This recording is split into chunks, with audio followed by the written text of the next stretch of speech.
로빈슨 크루소 두 번째 이야기. 나는 나 자신을 보호할 집을 마련하기로 했어요. 지금 천막을 친 곳은 바다와 가깝고 습지여서 건강에 해로울 것 같았어요. 게다가 가까이에 마실 물도 없었지요. 집터가 될 만한 곳을 찾다가 언덕 중간쯤에서 평지를 발견했어요. 뒤쪽은 가파른 바위 절벽이어서 공격을 받을 염려가 없었어요. 바위 옆으로 동굴 입구처럼 약간 움푹 들어간 곳이 있었어요. 이 평지는 언덕의 북서쪽에 있어 뜨거운 햇볕을 피할 수 있었지요. 나는 먼저 동굴 주위에 10m쯤 되는 반원을 그리고 뾰족하고 높이가 2m쯤 되는 단단한 말뚝을 두 줄로 세웠어요. 이 울타리는 매우 튼튼해서 사람이나 짐승이 넘어올 수 없었지요. 안으로 들어오려면 사다리를 이용해야 했어요.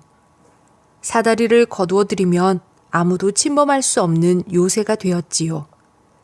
배에서 가져온 물건을 모두 울타리 안으로 옮긴 다음 이중으로 천막을 치고 그 위를 다시 방수포로 덮었어요. 나는 물건을 잘 정리한 뒤 뒤편 절벽에 굴을 파기 시작했어요.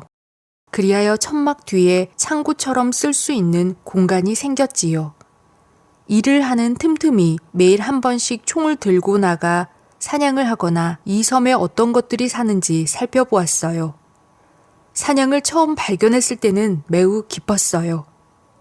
와, 사냥을 잡으면 고기와 양젖을 먹을 수 있겠다. 하지만 사냥들이 워낙 예민한 데다 매우 날쌔서 도저히 잡을 수가 없었어요. 그래도 나는 포기하지 않고 꼭 잡겠다고 별렀어요. 사냥들이 자주 다니는 길목을 지키며 끈질기게 관찰한 결과 재미있는 사실을 발견했어요. 사냥은 위를 잘 못 보았어요. 그 뒤 나는 늘 사냥보다 높은 곳에 자리를 잡고 손쉽게 사냥할 수 있었지요. 처음으로 총을 쏘아 잡은 건 어미 사냥이었는데 어미 사냥을 어깨에 메고 집으로 향하자 새끼 사냥이 졸졸 따라왔어요. 나는 새끼 사냥을 키워보려고 먹을 것을 갖다 주었지만 새끼는 아무것도 먹지 않았어요. 나는 마음이 언짢았지만 결국 새끼 사냥도 식량으로 삼을 수밖에 없었지요. 어미와 새끼 사냥 고기 덕분에 며칠 동안은 배불리 먹었어요. 이렇게 나는 이곳 생활에 적응해 갔어요. 하지만 쉴 곳이 마련되고 먹을 것에 대한 걱정을 덜게 되자 머릿속에는 오히려 여러 가지 생각이 어지럽게 떠올랐어요. 내가 탄 배는 폭풍 때문에 항로에서 수백 킬로미터 떨어진 곳으로 밀려왔어요. 따라서 구조될 가능성은 거의 없었어요. 이런 무인도에서 쓸쓸하게 살아갈 것을 생각하니 눈물이 났어요. 때로는 하느님이 원망스럽기도 했어요. 하지만 그런 생각이 들 때마다 얼른 스스로를 꾸짖었어요. 그래, 너는 비참한 상태에 빠져 있어. 그것은 사실이다. 하지만 생각해봐. 네 동료들은 어디에 있지? 보트에는 11명이 타고 있었다. 나머지 10명은 어떻게 되었는가? 지금 이렇게라도 살아있는 것이 다행이지 않은가? 처음 이 섬에 발을 디뎠을 때 너는 기뻐서 어쩔 줄을 몰랐잖아. 그때는 입고 있는 옷 말고는 가진 것이 아무것도 없었다. 배가 암초에 걸리지 않았더라면 어쩔 뻔했는가. 나는 큰 소리로 외쳤어요. 총이나 탄약, 뭔가를 만들 연장, 옷이나 천막, 먹을 것이 없었다면 나는 어떻게 되었을까? 나는 그것들을 넉넉하게 갖고 있었어요. 적어도 물질적인 부족으로 목숨을 잃을 염려는 없었어요. 섬에서 10일인가 12일을 지낸 뒤 어딘가에 기록해두지 않으면 날짜가 지나가는 것을 알 수 없다는 데 생각이 미쳤어요. 나는 커다란 십자가를 만들어 내가 처음 상륙한 바닷가에 세우고 그 위에 칼로 글자를 새겼어요. 나 로빈슨 크루소는 1659년 9월 30일 이곳에 상륙했다. 나는 그 기둥 옆면에 매일 칼로 눈금을 그었어요. 일요일은 평일의 2배 길이로, 매월 1일은 일요일의 2배의 길이로 눈금을 새겼어요. 그리하여 시간의 흐름을 한 주, 한 달, 한 해로 계산할 수 있었어요. 배에서 가져온 물건 중에는 꼭 필요하지 않은 것들도 있었어요. 하지만 처음에는 필요 없던 것도 나중에는 귀하게 여겨졌어요. 성경책과 기도서를 비롯한 몇 권의 책과 펜과 잉크, 종이가 그런 것들이었지요. 나는 집을 다 지은 뒤에는 일기를 썼어요. 그러다가 잉크가 조금 남자 물을 섞어서 썼고 중요한 사건만 기록했지요. 잉크가 다 떨어지자 기록하는 것을 그만두었어요. 배에서 가져온 것 중에는 고양이 2마리와 개 1마리도 있었어요. 이 개는 늙어 죽을 때까지 충실한 친구가 되어 주었어요. 많은 물건들을 배에서 얻었지만 모든 것을 다 갖출 수는 없었어요. 가장 아쉬운 것은 삽이나 곡괭이 등 땅을 팔 수 있는 도구였어요. 제대로 된 연장도 없이 일을 하는 것은 무척 힘들었어요. 집을 짓는데 꼬박 1년이 걸렸지요. 기둥 하나를 잘라 옮기는데 이틀이 걸리기도 했어요. 하지만 어차피 시간이 남아 도는데 일을 금방 끝내봐야 무슨 소용이 있겠어요. 나는 연장 없이도 많은 물건을 만들었어요. 손도끼 하나만 가지고 만들기도 했어요. 이런 일들은 물론 대부분 처음 해보는 것이어서 그만큼 많은 노력이 필요했어요. 어느덧 해가 바뀌고 다시 반년이 지났어요. 그 무렵 나는 병에 걸려 죽을 뻔했어요. 머리가 깨질 듯 아프고 열이 났으며 몸이 덜덜 떨려 정신을 차릴 수가 없었어요. 그 사이에 나는 새삼 하느님을 우러러보고 자신을 반성하게 되었어요. 육체의 괴로움이 잠자던 양심을 일깨운 것이었지요. 아버지의 충고에 귀 기울이지 않았던 어리석음이 후회스러웠어요. 오 주여, 병이 들어 죽게 되었지만 제 곁에는 아무도 없나이다. 부디 힘을 주소서. 소리 높여 기도했지만 몸이 아프기 전에는 이처럼 애타게 하느님을 찾은 적이 없었다는 사실을 생각하니 부끄러웠어요. 하느님은 자비를 베푸시어 병을 떨치고 일어날 수 있게 해주셨어요. 나는 그제야 처음으로 식사 전에 감사 기도를 했어요. 날마다 아침 저녁으로 성경책도 읽게 되었지요. 그리하여 내 영혼은 보다 높은 세계를 바라보게 되었고 크나큰 마음의 안식을 얻게 되었어요.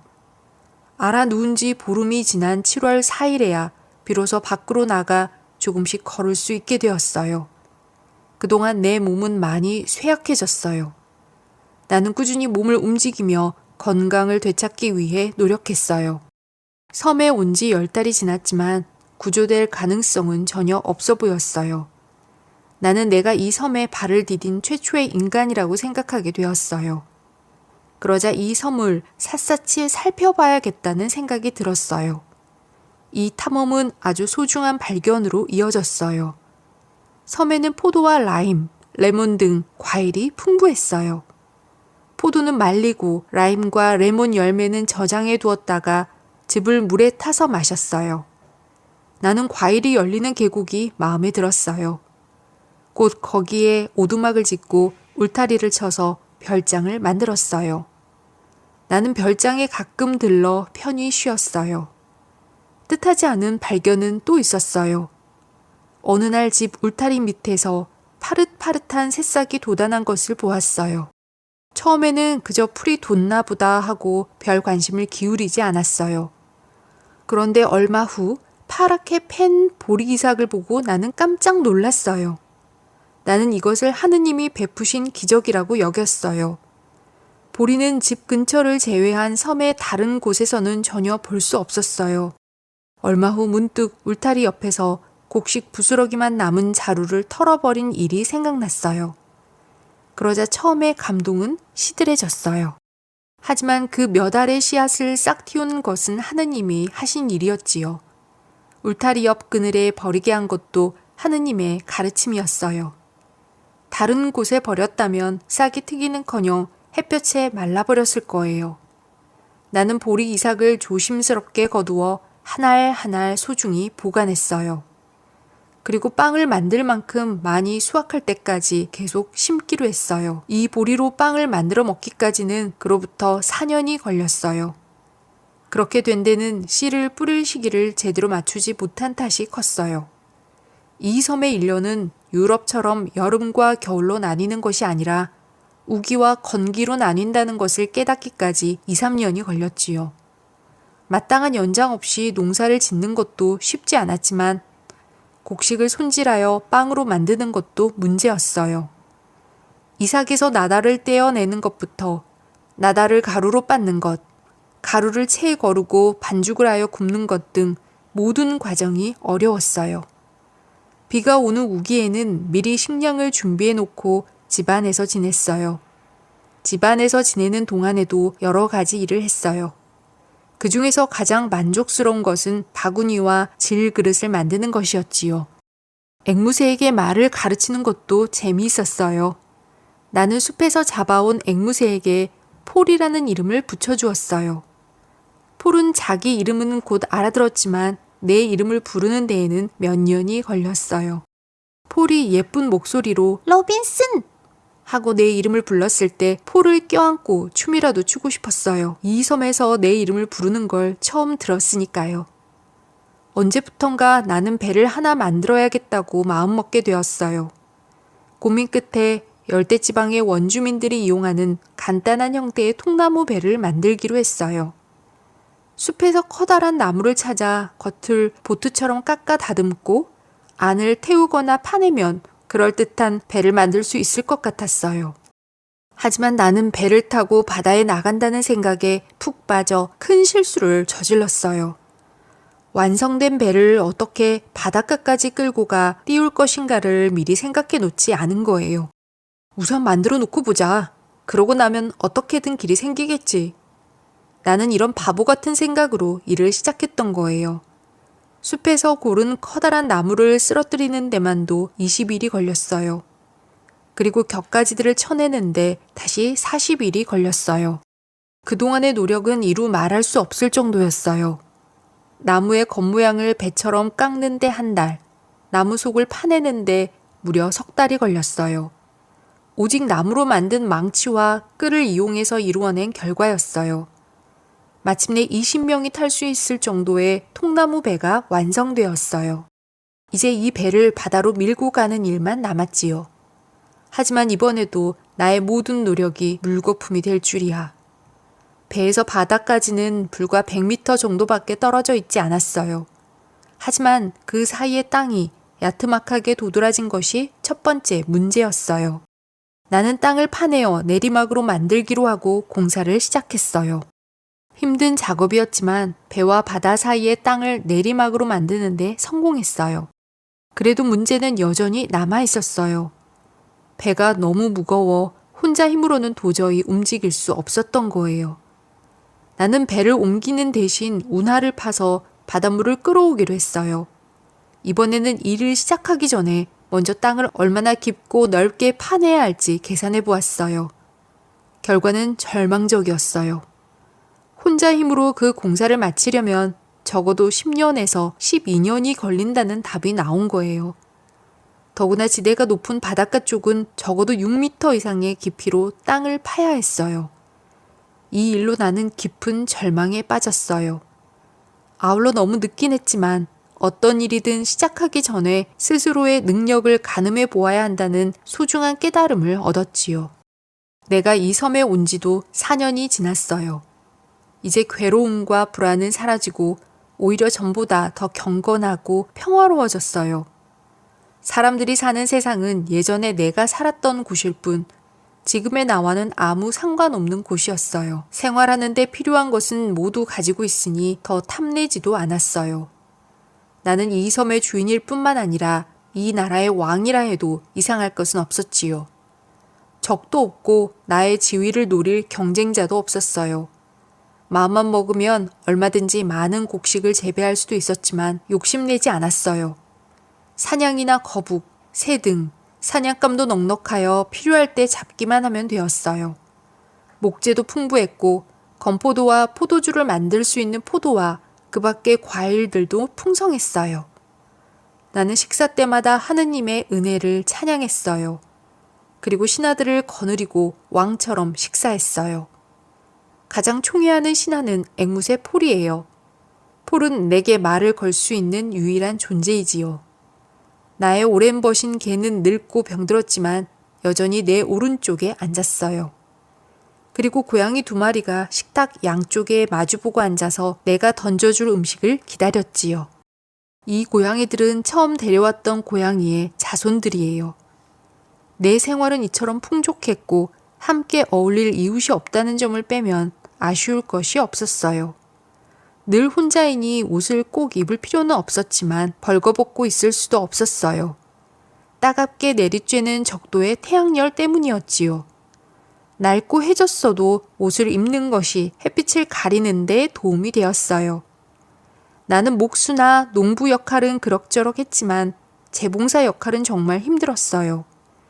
짐승 가죽으로 조끼와 반바지, 모자, 양산 따위를 만들어 걸치고 다녔는데 그 모습은 정말 우스꽝스러웠어요. 나는 가끔 이런 차림으로 런던 시내를 걸으면 어떨까 상상하고는 웃음을 터뜨렸어요. 나는 머리에는 사냥 가죽으로 만든 이상하게 생긴 모자를 썼는데 모자 뒤쪽에는 햇빛도 가리고 빗물이 목 뒤로 흘러 등으로 내려오지 않도록 긴 자락을 덧대었어요. 여기에 사냥 가죽으로 만든 짧은 조끼와 허벅지 중간쯤 오는 윗도리, 그리고 무릎이 드러나는 반바지를 입었어요. 양말과 구두도 없어서 그 비슷한 것을 만들었는데 그것을 뭐라 불러야 할지 모르겠군요. 허리에는 역시 사냥 가죽으로 만든 넓은 띠를 둘렀어요.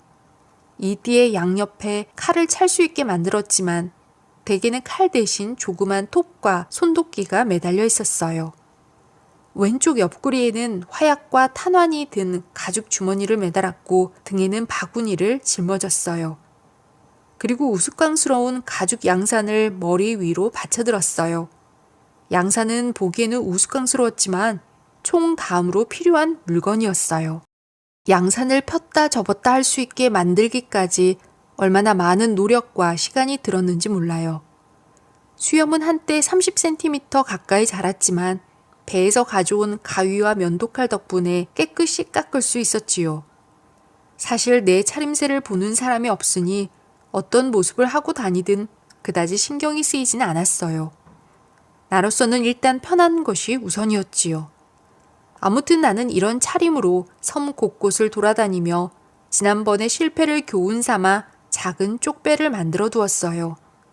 쪽배는 이따금 섬을 둘러보는 데 요긴하게 쓰였어요. 나는 목장도 갖게 되었어요.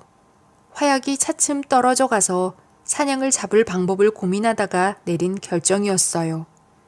화약이 넉넉하더라도 사냥을 기르는 것이 잡는 것보다는 훨씬 현명한 일이었지요. 함정을 파서 잡은 사냥들은 내가 둘러친 울타리 안에서 잘 자랐어요. 그러자 나는 고기뿐만 아니라 젖까지 얻을 수 있었지요. 나중에는 사냥 저주로 버터와 치즈를 만들어내는데도 성공했어요. 이렇게 되자 식량 걱정은 사라지게 되었지요.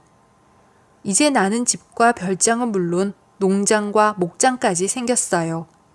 게다가 하느님이 나를 보살펴 주신다고 생각하니 더 이상 부러울 것도 두려울 것도 없었지요.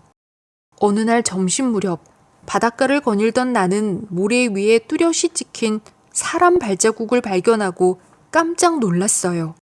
벼락을 맞은 것 같은 큰 충격이었어요.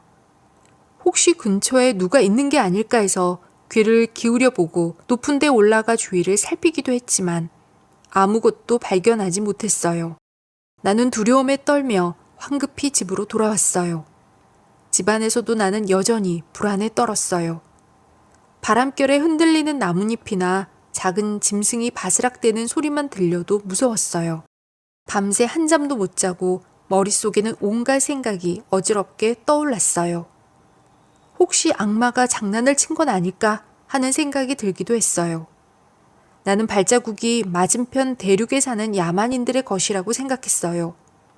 그들은 우연히 이 섬에 상륙했다가 사람이 살지 않는 것을 알고 발자국만 남겨둔 채 떠났을 거라는 결론을 내린 거지요. 나는 그들의 눈에 띄지 않은 것을 다행으로 여겼어요. 그들은 식인종일 가능성이 높았기 때문이에요. 그들이 내 흔적을 발견했을지도 모른다고 생각하니 몹시 괴로웠어요. 더 많은 야만인들이 몰려와 나를 잡아먹으려 할 테니까요. 나를 잡지 못한다 해도 내가 지은 농사를 망쳐놓고 사냥들을 모두 잡아갈 것이 뻔했지요. 그들이 이 섬을 휘젓고 다닐 동안 나는 사냥도 못하고 굶어 죽을지도 몰라요.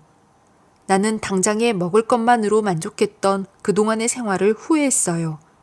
그리고 앞으로는 2, 3년치 식량을 미리 준비해서 어떤 사고에도 대비하리라 다짐했지요. 나는 사흘 밤낮을 집안에 틀어박혀 온갖 생각에 골몰했어요.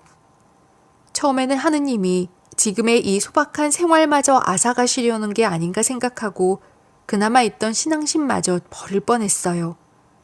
하지만 곧 스스로의 어리석음을 반성하고 열심히 기도했어요. 기도를 마치고 시편의 한 구절을 소리내어 읽었어요. 너는 여호와를 바랄지어다. 강하고 담대하며 여호와를 바랄지어다. 그러자 마음의 안정을 되찾게 되었어요. 나는 감사하는 마음으로 성경책을 내려놓았어요. 문득 그 발자국이 내 것인지도 모른다는 생각이 들었어요. 나는 용기를 내어 밖으로 나가보기로 했어요. 실은 배가 고파 죽을 지경이기도 했어요. 집에는 보리 과자 몇 개와 물밖에 없었어요. 나는 사방을 조심스럽게 살피며 걸음을 옮겼고 언제라도 들고 있는 바구니를 팽개치고 도망칠 준비를 했어요. 며칠을 돌아다녀도 별다른 낌새는 발견할 수가 없었어요. 나는 점점 발자국 같은 건 공상이고 사실은 아무것도 없었다고 여기게 되었지요. 하지만 완전히 마음이 놓이지는 않았어요. 마침내 나는 그 바닷가로 가서 확인해 보기로 했어요. 결과는 절망적이었어요. 발자국이 나 있는 곳은 평소에 내가 다니던 곳이 아니었어요. 게다가 발자국에 내 발을 맞춰 보았더니 발자국이 너무 커서 도저히 내 것이라 할 수가 없었지요. 나는 다시 불안과 두려움에 사로잡혀 덜덜 떨며 집으로 돌아왔어요. 나는 이런저런 생각을 하느라 밤을 꼬박 샜어요. 아침에야 겨우 잠이 들었는데 깨어나 보니 기분이 조금 나아진 것 같았어요. 나는 침착하게 상황을 정리하기 시작했어요. 나는 이 섬에서 15년 동안 살았지만 사람의 모습이나 흔적을 본 적이 한 번도 없었어요. 물론 이 섬에 사람이 상륙했을 수도 있어요. 하지만 이곳이 눌러 살 곳이 아니라고 판단하고 돌아갔을 거예요. 그렇다면 나는 그들이 돌아갈 때까지 안전하게 숨어 있으면 되는 거예요. 나는 차근차근 대비책을 마련하기 시작했어요. 울타리를 다시 손보고 울타리 밖에 덤불과 나무를 겹겹이 심어 집이 안 보이게 했어요. 총도 손질해서 언제라도 발사할 수 있게 벽 안쪽에 걸어 놓았지요. 나의 소중한 재산인 사냥들도 그냥 둘 수 없었어요. 나는 국리 끝에 사냥들을 두어 무리로 나누어 서로 멀리 떼어놓는 것이 좋겠다는 결론을 내렸어요. 그렇게 하면 한 곳의 사냥들이 화를 당해도 크게 걱정하지 않아도 되었지요. 나는 섬의 깊숙한 곳에서 마땅한 장소를 찾아내자 곧바로 사냥 12마리를 그곳으로 옮겼어요. 그 뒤 2년이 넘도록 대비책을 마련하는데 모든 노력을 기울였어요. 소중한 가축의 일부를 안전하게 옮겨놓은 뒤 나는 또 다른 축사를 세울 곳을 찾느라 섬 곳곳을 돌아다녔어요. 한 번도 가본 적이 없는 섬의 서쪽 끝에 다다랐을 때 나는 너무도 놀랍고 끔찍한 광경을 보게 되었어요. 사람의 해골이 사방에 흩어져 있었어요. 나중에 안 일이지만 식인종들은 전쟁에서 잡은 포로를 통나무 배에 태워 이리로 끌고 와 죽였던 거예요. 나는 처참한 광경에 젖먹던 힘까지 내어 쉬지 않고 집으로 달려왔어요. 한동안은 아무 생각도 떠오르지 않았어요. 그러다가 눈물을 흘리며 무서운 야만인들과 마주치지 않는 곳에서 살게 해주신 하느님께 감사를 드렸지요. 야만인들은 가끔 섬의 서쪽 끝에서 끔찍한 잔치를 벌이고 돌아갈 뿐 섬의 다른 쪽에 대해서는 흥미가 없는 것 같았지요. 그 뒤 나는 내 구역 밖으로는 절대 나가지 않았어요. 내 구역이란 집과 골짜기의 별장, 그리고 숲속에 숨겨둔 사냥 우리를 말해요. 집 밖으로 나갈 때에는 반드시 권총 2자루와 칼을 허리에 차고 손에 또 하나의 총을 들었어요. 그런 내 모습은 내가 보기에도 웬만한 도적두목 못지않게 무시무시했어요. 다시 2년이라는 세월이 흘렀어요. 부족한 건 없었지만 식인종을 경계하느라고 생활을 편리하게 해줄 연장들을 만들어내는 창작력은 무디어졌어요. 어느 정도 마음의 여유가 생기자 나의 창작력은 엉뚱한 방향으로 발전하기 시작했어요. 나는 어떻게 하면 야만인들의 식인 잔치를 중단시키고 가엾은 포로들을 구해낼 수 있을까 하는 문제를 밤낮으로 생각했어요. 하지만 나의 수많은 계획은 모두 아무 쓸모가 없었어요. 한 번도 실행에 옮기지 않았기 때문이지요. 나는 보다 냉정하고 침착하게 상황을 돌아보게 되었어요. 내가 무슨 권리로 그들을 심판하고 처형하려 하는가? 그들이 하는 짓이 진정 하느님의 뜻을 거스르는 것이라면 어떻게 그런 풍습이 수백 년 넘게 이어질 수 있겠는가? 하느님이 그들을 어떻게 여기시는지 내가 확실히 알 수 있는가? 그들끼리의 싸움에 내가 뛰어드는 것이 과연 옳은가? 우리가 소를 죽여 그 고기를 먹는 것을 죄로 여기지 않듯 그들은 적을 죽여 잡아먹는 것을 죄로 여기지 않을 거예요.